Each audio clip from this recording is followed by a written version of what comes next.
What's up, guys? Shooting into a video, and I wanted to talk about why we must be happy now. Now is the time.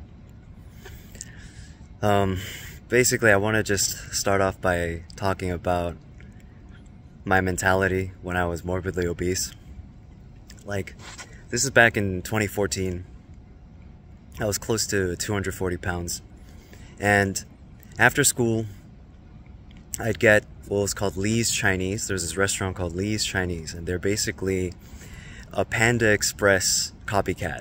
But instead of cooking their own, unique dishes, they just use the same suppliers that cheap Chinese buffets use. And so they just stacked on the volume. The quantity was absolutely incomparable to anything else on the market at that price point. So I would get that every day after school. And then I'd go to Taco Bell, which was not even a block away. It was just just one building down. And then I'd get 4 Frito burritos, because they were on the dollar menu and they were 440 calories, so they were quite filling. So I'd get 4 Frito burritos, and then I'd go to 7-Eleven, and 7-Eleven had the buy one get one free deal for the family size of Lay's. So I'd purchase a barbecue and sour cream and onion family size bag of Lay's, and I would hork all of that down in the matter of probably like 3 to 4 hours. And I remember I had labored breathing while lying down on my back. Like, I was out of breath lying on my back. And I was scrolling Instagram, looking at these beautiful people living such amazing lives, and all I was thinking to myself was, they get to be them, and I have to be me. Like, I have to be this miserable, obese person, and they get to live just such an amazing life. And so, yeah, I decided to lose the weight. It took me a while, it was about a year after that. Yeah, it wasn't even, I didn't even do it in a very intelligent way. What I did was, I just ate 1 Costco salad a day. That's all I ate, just 1 salad a day.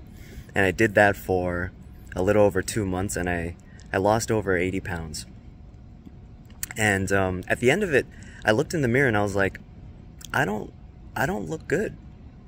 I just look like a downsized version of myself. So I was like, oh, okay, so it looks like I have to start going to the gym, putting on some muscle if I want to have a nice physique. And back then I had like an 11-inch neck, so yeah, I was just like, why does my face look weird? Like, oh, it was the fat that was completely giving me a normal size neck, and then as soon as that disappeared, I just had like an absolute giraffe pencil neck. And yeah, so even though I had lost 80 fucking pounds, I wasn't happy. I didn't allow myself to enjoy that. Like, there was no self-love. There was no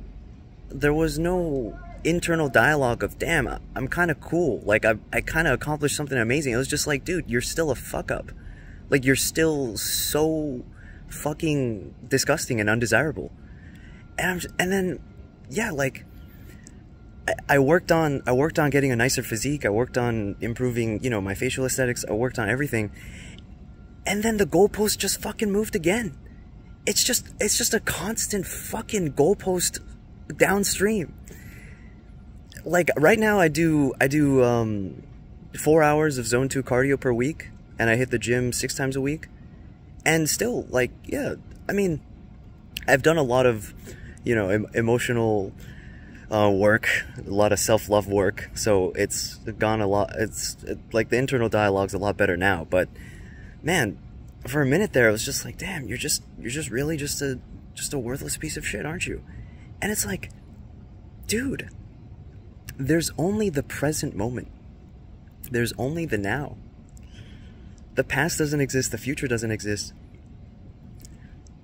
150,000 people die every single day. 1,300 of which are just are just babies that die from malaria. So their entire existence is they're brought into this world, and then a mosquito is just like, what's up, dude? And then they're gone. That's their entire existence, right? Like, life is supremely unfair.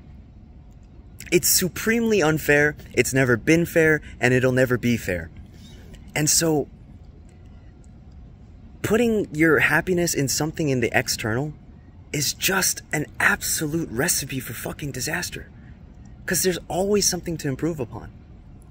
There's always something. So it's a skill to be able to say, I am awesome now. I love myself now. I am happy now. On my journey to becoming even more awesome and even more happy. So, like, yeah. It's just never enough. Just never enough. Yeah. And yeah, I just want everybody to understand that we're here for a blip. A friend of mine died like less than a week ago in a motorcycle accident. And I wasn't too close with him, but he was charismatic, he was caring, he was very smart, he's very handsome, very attractive. You know, like, he did like Sunday school. He was a man of God too. He was just all around just such a wonderful, like, truly one of the last people I'd expect to pass so early. And he's just gone. He's just gone.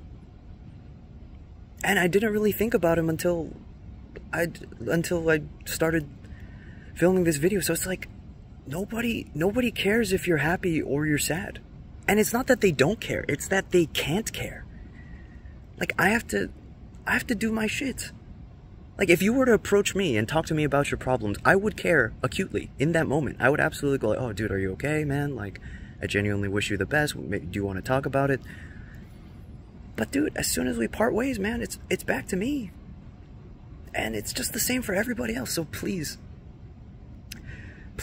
like, you gotta be happy now. Now is the time. And that doesn't mean don't go after what you want. That doesn't mean, like, you know, become delusional and say like, oh, I'm just not gonna. It's like, no, at the transactional level of reality, there are things that are desirable and there are things that are undesirable, right? Like, why are there no fragrances that smell like cat urine? Huh? Like why is that? Like, why do we all like ice cream but we don't eat feces? Like, why?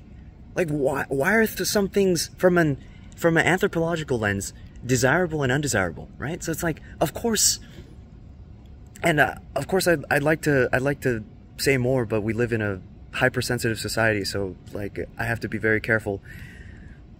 But yeah, if you just use logic, like, I will say, the way people treated me when I was morbidly obese compared to the way people treat me now is absolutely as if I'm just a different organism, a different species. So it's like, yes, life is unfair. It will always be unfair. But you have control over your happiness. You have control. You can just decide to be happy now. You can say, I am enough now. Because the reality is, you are enough for some people, and you aren't enough for some people. Like, if LeBron James wants to play basketball, and then like a 4'11" guy shows up, right? They're not going to have a good game, right? Like, it's just not possible. But is that 4'11" guy any less of a human being? Does he have, like, should he not be happy? Should he just kill himself? It's like, no, that's fucking ridiculous. That's absolutely ridiculous. So we impose these arbitrary standards that are just completely not based in reality, and just hold our happiness and our fulfillment hostage. It's like, you can be happy now. Like a 3-year-old just frolicking on a playground. just so joyous, enjoying life, not worried about like what other people are doing.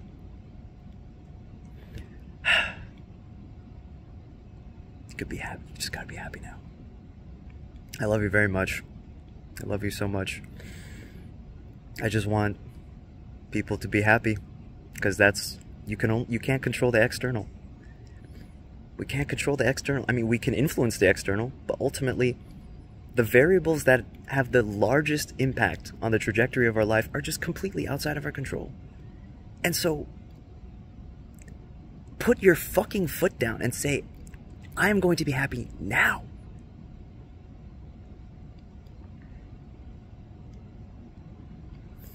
Talk to you very soon. Love you.